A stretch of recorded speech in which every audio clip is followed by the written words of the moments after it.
अभी भी अनजान शहर के आसमान में कुछ रोशनियां तैरती हैं, जिनके साथ किसी ऐसे व्यक्ति का एक वाक्य है जिसे हम अभी तक नहीं जानते। हम एक लाल कार को तेज रफ्तार से आते हुए और एक हेलमेट पहने हुए व्यक्ति को देखते हैं, जिसके चेहरे पर आश्चर्य के भाव हैं।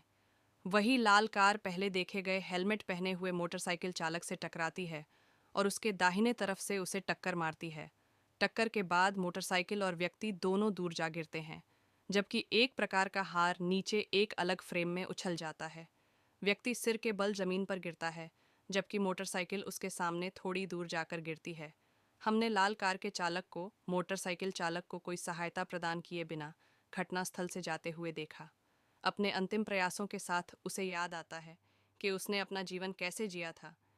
उस क्षण तक हुई हर बात को याद करते हुए वह उस स्कूल के बारे में बात करता है जिसमें वह छोटा था, और अपने पेशेवर जीवन के बारे में कुछ बताता है। उसे अपनी माँ और उनके द्वारा अपने बेटे की मदद अपने पिता के पास जाता है, और अपने अंतिम प्रयासों के साथ वह दुनिया में बची हुई एकमात्र चीज तक पहुंचने की कोशिश करता है।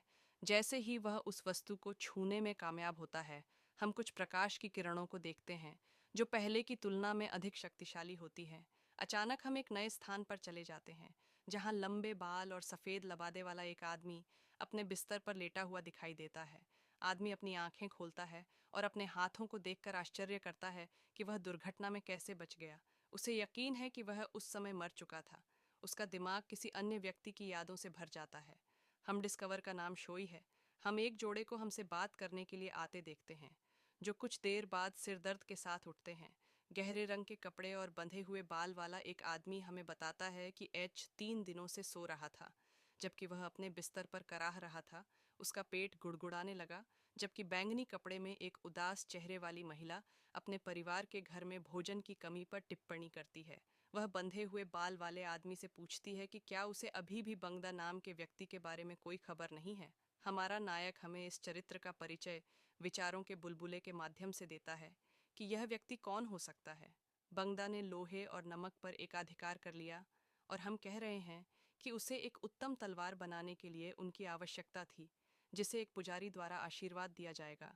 बंधे हुए बाल वाला आदमी उदास चेहरे के साथ जवाब देता है, और उसका सिर नीचे जमीन पर निराशाजनक रूप से देखता है, क्योंकि वे बातचीत जारी रखते निवासियों से अपमानजनक कर वसूलते हुए युगल बातचीत समाप्त करते हुए दिखाई देते हैं।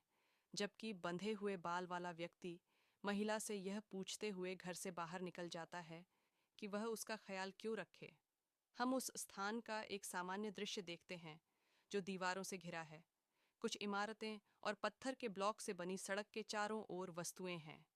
हमारा नायक उस क्षेत्र की एक इमारत के प्रवेश द्वार पर प्रकट होता है, जो हमें पिछली बातचीत के युगल से मिलवाता है। चुन एक सामान्य लोहार है, और जिसके पिता और उसकी माँ इयोन जीडब्ल्यू नामक एक बहुत ही देखभाल करने वाली महिला हैं।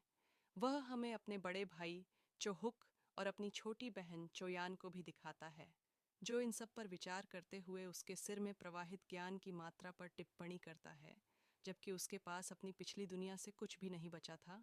हम लाल आंखों के साथ कुछ अज्ञात छाया चित्र देख सकते हैं, जबकि हमारा चरित्र साइमन पर टिप्पणी करता काल्पनिक दुनिया की इन सभी शंकाओं के साथ वह अपने भाई की तलाश में निकलता है, जो उसकी मदद करने में सक्षम हो सकता है, और जो हुक को खोजने पर पिछवाड़े में अकेले प्रशिक्षण ले रहा है।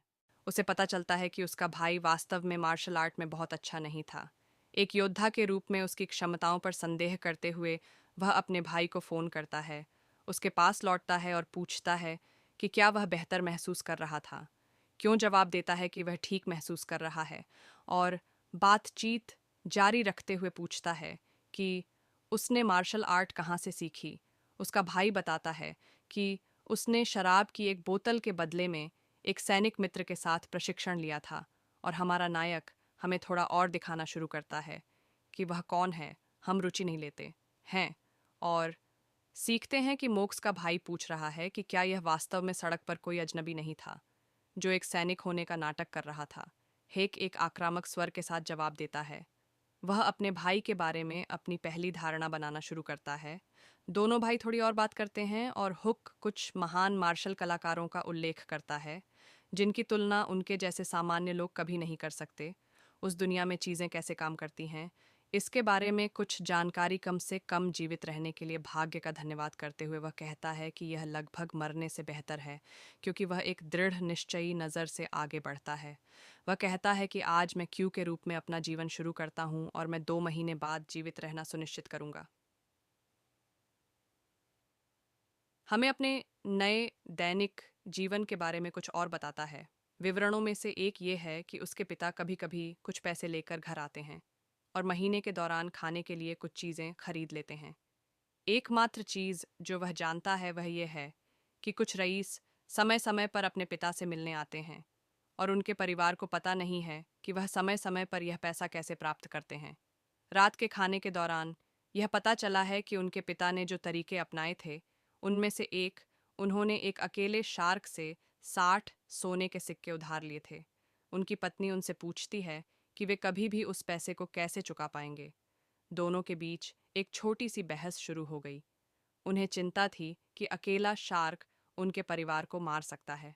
वह अपने पति से भिड़ती है, जो ये कहकर अपने कार्यों को उचित ठहरा उनके घर में उनके पिता डकार लेते हैं और अपने दांत साफ करते हैं।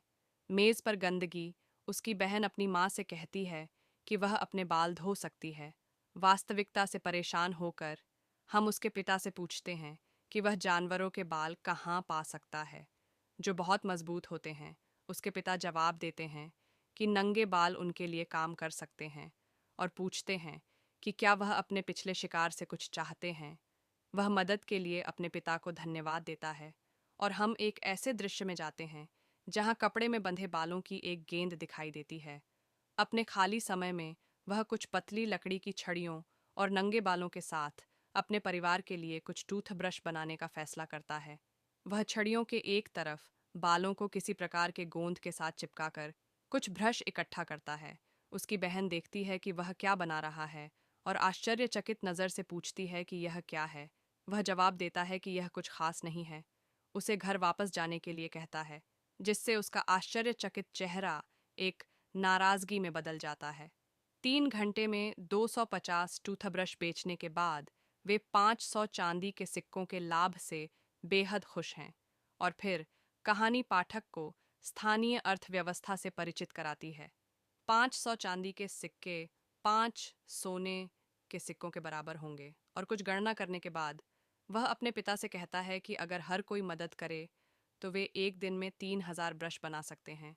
वह ये कहकर आगे कहता है कि अगर वे बेचें सब कुछ और लागत में कटौती करने के बाद उन्हें कुल 80 स्वर्ण सिक्कों का लाभ होगा, जो लोन शार्क को कर्ज चुकाने के लिए पर्याप्त होगा।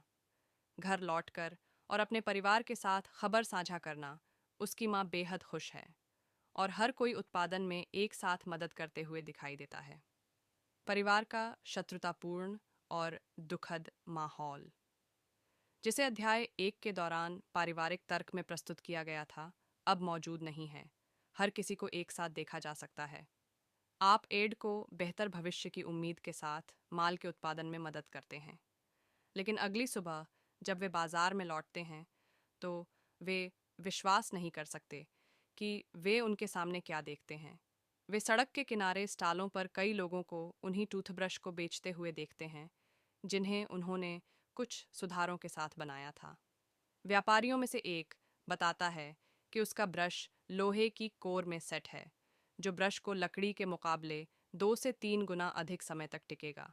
अपने हाथों को अपने चेहरे पर रखते हुए क्यों विलाप करता है कि उसका विचार चुरा लिया गया था और उल्लेख करता है कि वह यह सोचता है कि वह पैसा कमाने के लिए क्या कर सकता है। वह अपनी पुरानी दुनिया से बिजली या यहाँ तक कि एक हथियार जैसी चीज़ें बनाने पर विचार करता है, लेकिन वह इन विचारों को छोड़ देता है क्योंकि कुछ जटिलताएं हैं जिन्हें वह जल्दी और आसानी से विकसित नहीं कर सकता था। उसकी बहन उसके विचारों को बाधित करती हुई दिखाई देती है और पूछती है कि क्या वह पानी नहीं लाने जा रहा था ताकि वह अपने बाल धो सके, जबकि वह पैसा कमाने के बारे में अधिक चिंतित लगता है। उसकी बहन अपनी उपस्थिति के बारे में चिंतित है, जिसके कारण उनके बीच एक छोटी सी बहस होती है। उसका भाई लड़ाई में बाधा डालता हुआ दिखाई देता है और अपना प्रशिक्षण शुरू करता है, जो एच के विचार में उन सभी समस्याओं को देखते हुए बेकार था जिनका वे सामना कर रहे थे। येन अपने भाई हिक की ओर दौड़ती है और पूछती है कि क्या वह अभिनय नहीं कर रहा था। हमेशा से अलग उसकी बहन टिप्पणी करती है कि वह परिवार के लिए आवश्यक ब्रशों की संख्या की शीघ्रता से गणना करने में सक्षम था, जो उसे असामान्य लगा। हेक जवाब देता है कि वह भी आश्चर्यचकित था, लेकिन उनका भाई जीवन भर पढ़ता रहा था, इसीलिए यह कोई अप्रत्याशित बात नहीं थी। अपने भाई बहनों की बातचीत सुनकर उसे पता चलता है कि गणित ऐसी चीज़ नहीं थी जिसे लोग जानते थे, और आश्चर्य करता है कि क्या यह उसके लिए एक प्रकार का कौशल हो सकता है। हम अपने नायक के पिछले जीवन में जो कुछ जानते थे उसके बारे में थोड़ा और विस्तार से बताते हैं, जैसे कि प्रौद्योगिकी का युग जिसने कई चीज़ों को सीखने की संभावना लाई, और इन चीज़ों को जानने मात्र से उसने अपनी बहन को पहले ही आश्चर्यचकित कर दिया, जिससे उसे लगा कि उस स्थान पर रहने वाले उसके पास एक प्रतिभाशाली व्यक्ति होने की क्षमता हो सकती है। फिर वह एक छड़ी उठाता है और अपने सामने मिट्टी की ज़मीन पर भोजन करता है और अपने दो भाई बहनों से अनुमति मांगता है, क्योंकि वह ज़मीन पर कुछ लिखना शुरू कर देता है। वह इस बारे में सोचना शुरू कर देता है। छौ परिवार उसके पिता पूरी तरह से समझ नहीं पाए। प्रस्ताव पूछता है कि वह किस तरह की बकवास कर रहा था। वह समझाता है कि उसके पास कुछ विचार थे और वह उन्हें क्रियान्वित करने की योजना बना रहा था। सम पूछता है कि विचार क्या थे। टिप्पणी में कहा गया कि अनुभव की कमी और आवश्यक लोहार के कारण फोर्ज को एक बच्चे द्वारा संचालित नहीं किया जा सकता था। फिर स्पिरिट एच अपने पिता से पूछता है कि वह इस तरह से कितने समय तक जीवित रह सकता है। उसके पिता आश्चर्य से प्रश्न का उत्तर देते हैं, अपने बेटे को हाथ में हथौड़ा लिए बैठे हुए देखते हैं। लकड़ी के लट्ठे पर वह अपने तर्क को जारी रखता है और अपने पिता से पूछता है कि यदि कोई अकेला शार्क उसके हाथ को काटने आए तो वह क्या करेगा, क्योंकि उसने कर्ज लिया था। इससे पिता थोड़ा क्रोधित हो जाता है और क्रोध के भाव के साथ खड़ा हो जाता है, लेकिन उसका बेटा जारी रखता है। वह अपने पिता द्वारा उस कार्यशाला में किए गए सभी लागतों का विश्लेषण करता है, जैसे उपकरण और निहाई। वह अपने पिता की अच्छी प्रतिष्ठा पर भी टिप्पणी करता है और कहता है कि यह संपार्श्विक के रूप में काम कर सकता है, यह पूछते हुए कि क्या वह कभी भी एक लोहार के रूप में 300 चांदी के सिक्के इकट्ठा नहीं कर सकता था। हम देखते हैं कि जल्द ही वह और भी क्रोधित हो जाता है। एच कहता है कि चाहे पैसा कहीं से भी आए, वह भविष्य में अपने पिता को 3 गुना चुकाने में सक्षम होगा। उसके पिता ने अपने बेटे से एक अलग दुनिया के दृष्टिकोण का खुलासा किया, यहाँ तक कि अपने बेटे के अपने पिता के साथ बातचीत करने की कोशिश करने के लिए उसके नैतिकता पर सवाल उठाया। उसने अपने बेटे से कुछ सवाल पूछे और अपने दाहिने हाथ को फोर्ज हथौड़ा से उठाया, जैसे कि वह उसे मारने जा रहा था। लेकिन हमें आश्चर्य हुआ कि वह बिना किसी डर के एक आत्मविश्वासपूर्ण अभिव्यक्ति के साथ अपने पिता को ठंडे रूप से देख रहा था। इससे उसके पिता ने और भी अधिक सोचने के लिए मजबूर किया कि बीमार पड़ने के बाद वह वास्तव में कितना अलग था। यह सोचकर कि क्या नई योजना टूथा ब्रश के समान थी, वह अपनी आंखें बंद करके बैठ जाता है और आह भरता है। अपने बेटे से अपने विचार के स्पष्टीकरण के साथ जारी रखने के लिए कहता है और किसानों को लोहे के हल बेचकर वर्तमान बाजार मूल्य में 30% की कमी कर दी, जिससे उसके पिता को यह विचार नापसंद हो गया। सू ने बताया कि एक लोहे के हल को बनाने में औसतन 15 दिन लगते हैं, और हम उसकी व्याख्या जारी रखते हैं। वह अपने पिता से पूछता है कि क्या वह 4 या 5 दिनों में सिल्लियों वाला लोहे का हल बना सकता है। जल्द ही कहता है कि कम समय में और कम पैसे में ऐसा करना असंभव है, क्योंकि उसका वेतन 10 चांदी के सिक्के प्रतिदिन था और 4 दिन में कुल मिलाकर 40 सिक्के होते। हम नायक को यह समझाते हुए देखते हैं